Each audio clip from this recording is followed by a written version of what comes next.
When you think of Tornado Alley, you probably think of Texas or Oklahoma, but the latest data shows the bullseye may be shifting to right here in the Quad Cities.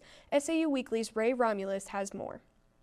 SAU is no stranger to severe weather, but new research from the Storm Prediction Center suggests that the Quad Cities is now at a much higher risk of tornado activity. So we are seeing a greater number of tornadoes, and a lot of that is because, instead of there only being a few tornadoes, now a few additional tornadoes are being noticed on those days. Ethan Bentley with the Storm Prediction Center says that the higher probability does not exactly come from an increase in tornadoes, but far more advanced ways of tracking storms. In the past, there were a lot of tornadoes that went unnoticed.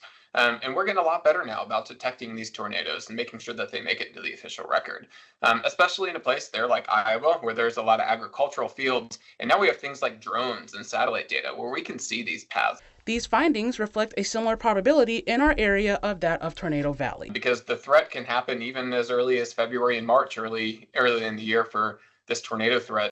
And it lasts well through the summer. So Iowa's a part of the country that can get that severe weather threat early, and it lasts through June, July, and maybe even into August. Ryan Lebo, the university director of public safety, says that while they are aware of the rising threat, they remain committed to keep our campus safe. When there's a tornado warning, a tornado watch, we make sure that information gets passed along to the students and to the other university community members and leaders who need to know, who can help people who are on campus take proper steps to mitigate any risk if campus ends up being affected by a weather system like that. Lebo reminds students to download the Live Safe app to receive instant alerts about severe weather and to also head down to the lowest floor of the campus building during a tornado.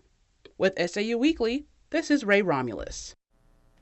Thanks, Ray. Bentley says they're continuing to evolve the way they forecast severe weather and look forward to release of their rapid refresh forecast system later this spring.